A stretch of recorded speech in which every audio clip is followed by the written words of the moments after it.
नमस्कार, आपका बहुत बहुत स्वागत। मैं हूं संजय कुमार। पश्चिम बंगाल के संदेश खाली से जो इस वक्त खबरें आ रही हैं वो अपने आप में चौंकाने वाली है, हतप्रभ कर देने वाली हैं, हृदय विदारक हैं और किसी भी सभ्य समाज के नाम पर एक धब्बा है, कलंक है। इस वक्त वहाँ पर तनाव का माहौल है। यहाँ की महिलाओं ने टीएमसी के नेताओं पर इतने गंभीर आरोप लगाए हैं कि उन आरोपों को अगर आप सुने तो आप ये सोचने पे मजबूर हो जाएं कि आज़ादी के 70 सालों बाद भी क्या हम सभ्य समाज में रह रहे हैं। बिहार को, वहाँ की शासन व्यवस्था को कोर्ट ने जंगल राज कहा था। पश्चिम बंगाल में जिस तरह की ये घटना सामने आई है वो शायद जंगल राज भी कहीं आप कहिए कि पीछे छूट गया है, फीका पड़ गया है। वहाँ की महिलाओं का आरोप है कि टीएमसी के एक नेता शेख शाहजहां और उसके गुर्गे वो उन पर यौन उत्पीड़न करते थे, लंबे समय से करते चले आ रहे हैं। उनकी ज़मीनों को ज़बरदस्ती हड़प लिया गया है, उन पर कब्ज़ा कर लिया गया है। पुलिस सुनने को राज़ी नहीं। पुलिस के पास जाओ तो कोई शिकायत दर्ज नहीं होगी। अभी बीते दिनों ही केंद्रीय मंत्री स्मृति ईरानी ने प्रेस कॉन्फ्रेंस करके जो महिलाओं की व्यथा है वो देश के सामने रखी। स्मृति ईरानी ने कहा कि टीएमसी के गुंडे घर घर जाके देखते थे कि किस घर में लड़की सुंदर है, महिला सुंदर कौन सी है, कम उम्र कौन सी है, उसको वो पार्टी ऑफिस में ले जाते और वहाँ पर जब पार्टी ऑफिस में क्या करते होंगे आप अंदाज़ा लगा सकते हैं। जब उनका मन भर जाता था तो उनको तब जाके रिहा किया जाता था। एक पत्रकार होने के नाते इस घटना पे जो लोग चुप हैं उनको खुद से सवाल करना चाहिए कि क्या वो पत्रकार कहलाने के लायक भी हैं, क्या वो इंसान भी कहलाने के लायक हैं। एक पत्रकार होने के नाते अगर हम भी चुप रहे तो हम ये पत्रकारिता के साथ, पत्रकारिता धर्म के साथ नाइंसाफ़ी होगी। इंसानियत के धर्म के नाते भी ये जो है इंसानियत के ख़िलाफ़ इसको कहा जाएगा। आप इंसान कैसे हो सकते हैं ये सब कुछ देखने जानने के बाद भी अगर आप रात को चैन से सो जाते हैं तो। ये तो भारत का एक राज्य है पश्चिम बंगाल। ये दुनिया के किसी भी कोने में हो रहा होता तब भी ये इंसानियत को शर्मसार करने वाली घटनाएं हैं और इस पर मौन नहीं रखा जा सकता। और जो मौन है वो मुझे नहीं लगता कि इंसान कहलाने के लायक भी है। ये जो सो कॉल्ड बड़े बड़े पत्रकार हैं, ये बड़े पत्रकार ऐसे नहीं हो जाते। शायद इनको मालूम है कि हमें किन मुद्दों पर बोलना है, किन मुद्दों पर चुप रहना है, किन मुद्दों पर कितना बोलना है, किन मुद्दों पर कितना चुप रहना है। ऐसे ही तो नहीं अवार्ड मिल जाते। किसी को मैग्सेसे मिल रहा है, किसी को राज्यसभा की सीट मिल रही है, तो ये पत्रकार कहाँ से हुए। सिर्फ कहने के लिए रह जाता है। ना काहू से दोस्ती, ना काहू से बैर। पत्रकार का ये धर्म होता है, उसके लिए बराबर होते हैं सब। और उसको जो पीड़ित लोग होते हैं उनकी आवाज़ बनना चाहिए। लेकिन बड़ा दुखद है कि ये सब घटनाएं बंगाल में होती रही, लेकिन इसकी नज़र किसी पर नहीं गई। स्मृति ईरानी ने अपनी प्रेस कॉन्फ्रेंस में ये भी कहा कि टीएमसी चीफ ममता बनर्जी जो हैं वो हिंदुओं पर अत्याचार करने के लिए जानी जाती हैं। शादीशुदा महिलाओं को उठाकर, लड़कियों को कहिए, बल्कि शादीशुदा भी होके ही आई हैं, और उनको उठाकर टीएमसी के ऑफिस में ले जाया जाता था, उनका रेप किया जाता था और उसके बाद इन्हें जब मन भर जाए तब छोड़ा जाता था। इस तरह के आरोप हैं, इनको शब्दों में बयां नहीं किया जा सकता। स्मृति ईरानी का भी यही कहना था। फिलहाल की जो स्थिति है वो ये है कि वहाँ की महिलाएं प्रदर्शन कर रही हैं। ये मामला जो है सड़क से लेकर के विधानसभा तक गूंज रहा है। बीजेपी और टीएमसी के बीच में एक सियासी जंग जो है वो जारी है।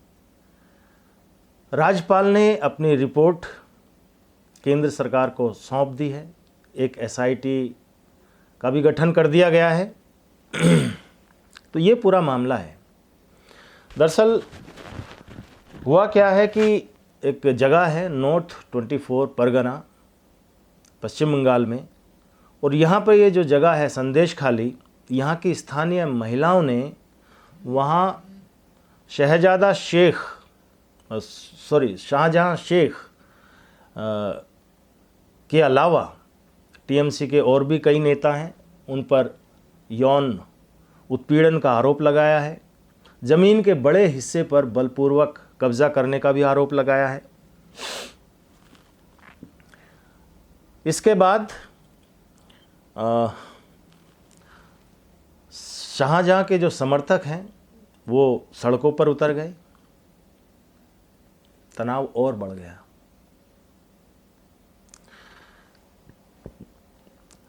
संदेशखाली में एक जो महिला जो अपने आप को हिंसा की शिकार भी बता रही हैं, उसने अपनी आप बीती सुनाई और ये बताया कि पुलिस जो है शाहजहाँ शेख और उसके जो आदमी हैं उनको कभी गिरफ्तार नहीं करेगी। समझिए कानून व्यवस्था पर वहाँ की महिलाओं का कितना विश्वास है कि वो ये मान के चली हुई हैं कि शाहजहाँ शेख किसी भी सूरत में गिरफ्तार नहीं किया जाएगा। ये जो शाहजहाँ शेख है ये वही है, आपको याद होगा पिछले दिनों ईडी की रेड जो राशन घोटाले में पश्चिम बंगाल में गई थी, ईडी रेड मारने के लिए, वहाँ पर ईडी की गाड़ी पर हमला हुआ था और ईडी के कई कर्मचारी गंभीर रूप से घायल हुए थे। शाहजहाँ शेख तो नहीं मिला, वो तभी से फरार है। अब महिलाओं का ये भी आरोप है कि उन्हीं पर ये दबाव डाला जा रहा है कि वो ये प्रूव करें कि उनके साथ बलात्कार हुआ है। आप सोचिए, अब वो कह रही हैं कि बताइए हम क्या करें, हमसे मेडिकल रिपोर्ट मांगी जा रही है। ये महिलाएं आगे आके कैसे कह सकती हैं कि उनके साथ बलात्कार हुआ है? उनकी मदद करने के लिए कोई नहीं है वहाँ पर। उनकी जो सांसद है नुसरत, उनको भी चुनाव के बाद देखा नहीं गया, वो कभी मिलने नहीं गई। और जो जिला परिषद का सदस्य है शेख शाहजहाँ, उसको कह रही हैं कि यही मुख्य अपराधी है और बाकी सब उसके टीम मेंबर्स हैं, गैंग है, गुर्गे हैं। इनके साथ दुर्व्यवहार करते हैं और यहाँ की जो महिलाएं हैं वो सुरक्षित नहीं हैं। आप सोचिए कि एक गुंडा, मवाली, नेता पुलिस के साथ साठगांठ करके इस तरह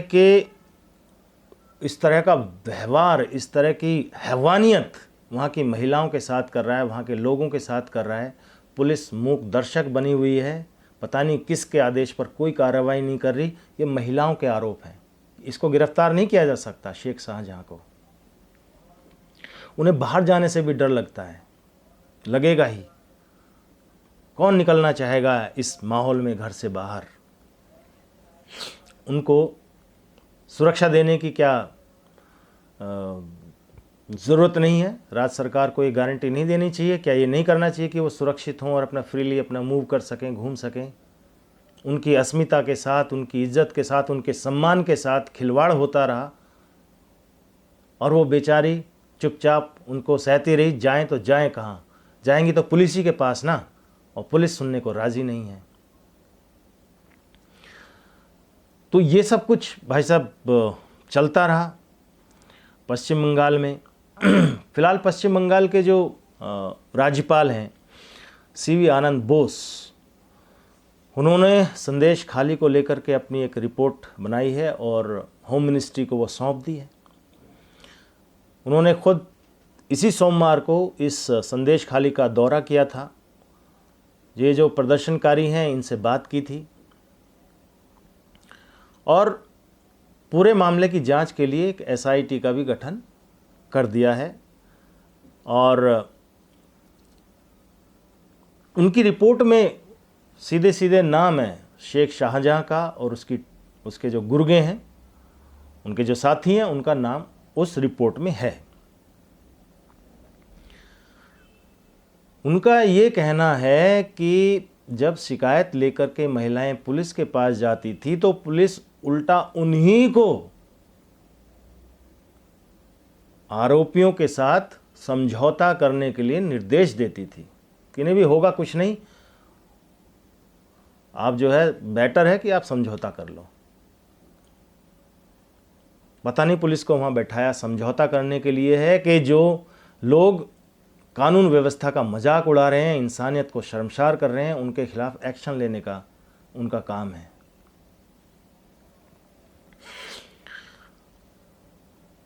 और तो और पुलिस की वर्दी में ये गुंडे लोग उनके घर में घुस जाते हैं और इसी रिपोर्ट में ये भी कहा गया है कि इस गुंडों की गिरफ्तारी होनी चाहिए, पीड़ितों की मदद होनी चाहिए और जो दोषी अधिकारी हैं उनका भी ट्रांसफ़र होना चाहिए।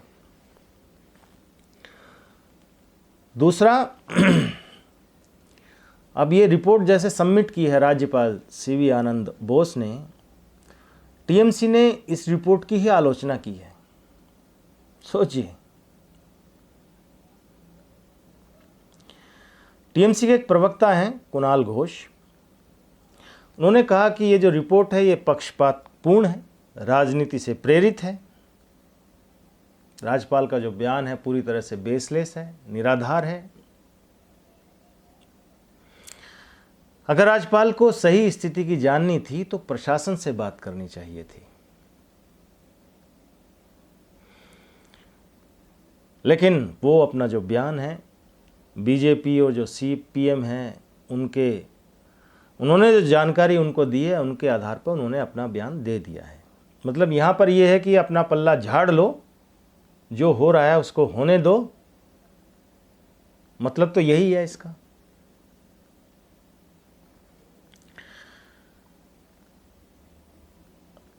खैर, इधर संदेश खाली की जो घटना हुई है, जो BJP के राष्ट्रीय अध्यक्ष हैं JP नड्डा, उन्होंने भी एक हाई लेवल कमेटी का गठन कर दिया है और ये कमेटी जो है वहाँ जाएगी संदेश खाली, वहाँ के जो पीड़ित हैं उनसे मुलाकात करेगी और उसके बाद अपनी रिपोर्ट JP नड्डा जी को वो सौंपेगी।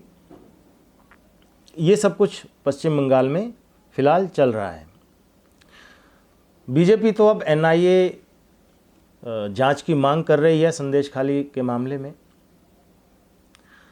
विधानसभा के नेता प्रतिपक्ष हैं शुवेंदु अधिकारी, ये कह रहे हैं कि ये सब ममता बनर्जी के कहने पे किया जा रहा है, उनके इशारे पर हो रहा है, NIA को इसकी जांच करनी चाहिए। BJP के प्रदेश अध्यक्ष हैं वहाँ पर बंगाल में सुकांता मजूमदार, ये जब जा रहे थे वहाँ पर पीड़ितों से बात करने के लिए तो घायल हो गए, पुलिस के साथ झड़प हुई और पूरे देश में इसकी निंदा भी हो रही है। इन्होंने खुद, जो नेता प्रतिपक्ष हैं, इन्होंने इसकी निंदा की है और राज्य पुलिस ने जिस तरह से इन प्रदेश अध्यक्ष के साथ जो व्यवहार किया, इसका उन्होंने विरोध करने की बात कही है। बंगाल सरकार ने भी फिलहाल अभी संदेश खाली में जो इन महिलाओं के साथ हुआ, जो इन्होंने आरोप लगाए, इनकी जांच के लिए DIG रैंक की एक जो कमेटी है, जिसमें महिला IPS अधिकारी हैं, वो इसकी अध्यक्षता करेंगे और 10 टीम के मेंबर और हैं। तो ये जो हैं बना दिए गए हैं। ये टीम भी जाएगी संदेश खाली और दौरा करेगी, उन महिलाओं से बात करेगी जो ये आरोप लगा रहे हैं। तो अब देखिए, ये सब कुछ संदेश खाली जिस तरह से राजनीति के केंद्र में आता जा रहा है, जिस पर अब चर्चा होना शुरू हुई है, सवाल ये है कि क्या अब तक चाहे वो टीएमसी हो, बीजेपी हो या दूसरी अन्य दल हो, कानून व्यवस्था हो, क्या सो रही थी? अगर वहाँ ये सब कुछ होता रहा तो क्यों होता रहा?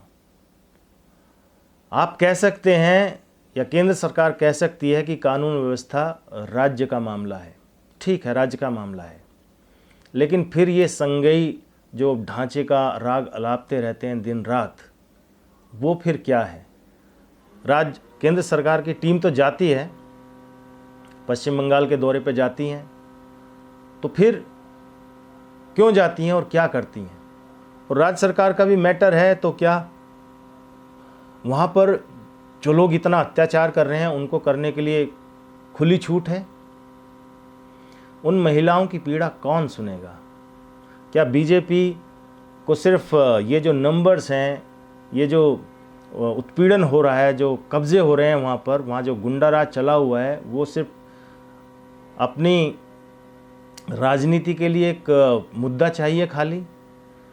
क्योंकि एक्टिवली आपने क्या किया है, ऐसा कुछ होता हुआ वहाँ दिखाई नहीं दिया इतने सालों से, तो ये भी अपने आप में एक बड़ा सवाल है। लोग क्या अपनी इस पीड़ा को लेकर के वापस ममता बनर्जी की पुलिस के पास जाएं? भाई आपने दर्द दिया है तो दवा भी आप ही दो। क्या पुलिस उनकी जो जख्म है, उनका जो दर्द है, उस पर मल्हम लगाएगी? ये अपने आप में एक बड़ा सवाल है।